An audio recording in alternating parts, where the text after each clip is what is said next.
আজকের ভিডিওতে চীন এবং আমেরিকার বিষয় নিয়ে আলোচনা করা হবে।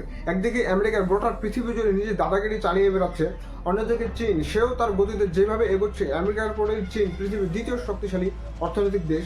এমন অবস্থায় আমেরিকাকে আগামী দিনে তাদের আধিপত্য ধরে রাখতে পারবে? কারণ আমেরিকার সাথে মোকাবিলায় টক্কর দিতে গিয়ে চীন সেই সব কাজ করেছে যেটা তাদের করা বাস্তবে উচিত। তাহলে কি আমেরিকার পরে চীন আগামী দিনে দুনিয়া রাজত্ব করতে চলছে? আর যদি এমনটা হয় তাহলে ভবিষ্যতে এর পরিণাম কি হতে পারে? তো চলুন এই বিষয়টা একটু ডিটেলসে আলোচনা করি। এইটা বাস্তব যে রাশিয়ার পরে চীন একমাত্র শক্তিশালী দেশ যে আমেরিকাকেও সরাসরি ধমকি দিতে পারে। আর এর গল্পটা শুরু হয় জো বাইডেন প্রেসিডেন্ট থাকাকালীন। আমেরিকার রাষ্ট্রপতি নির্বাচনে জো বাইডেন সেখানে হেরে যায় এবং ট্রাম্প সেখানে জয়ী হয়। ডোনাল্ড ট্রাম্প রাষ্ট্রপতি পদে শপথ নেওয়ার আগে আজকের ভিডিওর আসল উদ্দেশ্যের কাজ শুরু হয়ে যায়, যার প্রথম দিকে চীনকে ফ্যান্টানিল ড্রাগস পাচারে দোষারোপ করা হয় ডোনাল্ড ট্রাম্পের তরফ থেকে। যাতে ডোনাল্ড ট্রাম্পের দাবি যে আমেরিকার অনেক সাধারণ মানুষের জীবন যাচ্ছে এই ফ্যান্টানিল ড্রাগসের সেবন নিয়ে।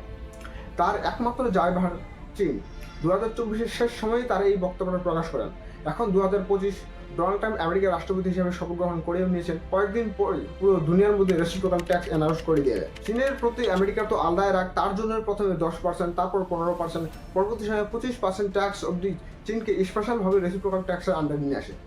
অন্যদিকে চীন সেও তো চুপ থাকার মতো ব্যক্তি নয়, সেও প্রথমে 10%, তারপর 15%, লাস্টের 25% ট্যাক্সের আন্ডারে বসিয়ে দেয়। বরং চীন এই বিষয়ে আরও এক কদম এগিয়ে পথ হেঁটে চলে আমেরিকাকে সরাসরি ধমকি দিয়ে বলেছে যে তোমাদের ওই ট্যাক্স আর রেসিপ্রোকাল ট্যারিফের আন্ডারে যদি আমরা নিয়ে আসো, তোমার কি মনে হয় আমরা ভয় পেয়ে গেছি? তোমার যদি মনে হয় যে আমার সাথে কোনো কিছু করার প্রয়োজন, তো অতএব এই ট্যাক্স আর লড়াই বাদ দিয়ে শুধুমাত্র ট্যাক্স আর রেসিপ্রোকাল ট্যারিফ নিয়ে যে আমার সাথে লড়াই করবে এমনটাই নয়। তোমরা যদি চাও যে আমরা যে কোনো ধরনের লড়াই করতে প্রস্তুত আছি। আমেরিকা বলছে আচ্ছা, তোমাদের এত বড় সাহস যে আমাদের সাথে মোকাবিলা করতে চাও, এই নাও আরও বেশি করে রেসিপ্রোকাল ট্যাক্স দিয়ে দিই তোমার। মাত্র কয়েকদিন আগে নিউজ, এখন তোমরা ছবির মাধ্যমে দেখতেই পাচ্ছ, চীনকে 145% ট্যারিফের আন্ডারে নিয়ে আসা হয়। তার 2-1 দিন পরেই চীন আমেরিকাকে 125% ট্যারিফের আন্ডারে নিয়ে আসে। তাহলে আন্দাজ করা যায় যে চীনের কত বড় সাহস আমেরিকার সাথে মোকাবিলা করতে যায় এবং তাকে হুমকিও দেয়। চীন আমেরিকার কি এমন রহস্য জেনে ফেলেছে যে আমেরিকা নিজে খুব চিন্তায় পড়ে গেছে? এর উত্তর হিসাবে দ্য হোয়াইট হাউস নিউজের এই অফিসের ফ্যাক্টটা তোমরা লক্ষ্য দিলেই দেখা যাবে, যেখানে গুরুত্বপূর্ণ কিছু লাইন লেখা রয়েছে। Critical mineral and derivative products. America বলছে যে দেখো, চায়না কিন্তু খুব চালাক। চীন যে কাজ করছে এতে আমেরিকার 440 ভোল্টের ঝটকা লেগে গেছে। কারণ চায়নার খনিজ সম্পদ থেকে যেই আর্থ মিনারেল তৈরি হতো সেগুলো এখন পুরো দুনিয়ার মধ্যে বিক্রি করা বন্ধ করে দেয়। এখন কেউ বলবে যে এতে আমেরিকার কি ক্ষতি হবে? কিন্তু বাস্তবে আসল খেলাটা তো এই জায়গায় না, যেই আমেরিকা তার অস্ত্র শস্ত্র বোমা বারুদ দিয়ে সবাইকে ভয় দেখিয়ে বেড়াতো, ইউএসএর ফাইটারদের বিশেষ করে কত পরিমাণ আধুনিক অস্ত্র, অথচ তার ইউএসএর ফাইটারদের তৈরি করতে যেই আর্থ ম্যাটেরিয়াল দরকার পড়ে সেটা তার 70% চায়না থেকেই আসে। এমন অবস্থায় চীন যদি তাদের আর্থ ম্যাটেরিয়াল পুরো দুনিয়ার মধ্যে বিক্রি করে দেয় তাহলে তো আমেরিকার একটু মুশকিল হবে, এটা তো স্বাভাবিক। এবং চীনও ভালোভাবে জানে যে আমেরিকাকে কীভাবে দাবানো যাবে।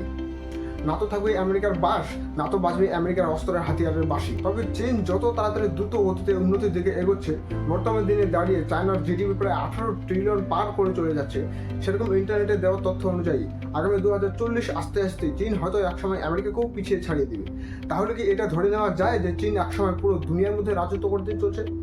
আর এমন যদি হয় তবে আমেরিকা, চায়না, রাশিয়ার পরে বাকি সমস্ত যেগুলো দেশ আছে তাদের মতো আধিপত্য বজায় না রাখতে পারলেও তারা কি এই বিষয়ের মোকাবিলা করার জন্য কোনো প্রস্তুতি নিচ্ছে? এই বিষয়ে তোমাদের কি মতামত অবশ্যই কমেন্টে জানাও। তো জয় হিন্দ, আমি রাকেশ, আপনারা দেখছেন অল মিডিয়া অ্যানালিসিস। দেখা হচ্ছে পরের অন্য কোনো ভিডিওতে, ততক্ষণে জয় ভারত।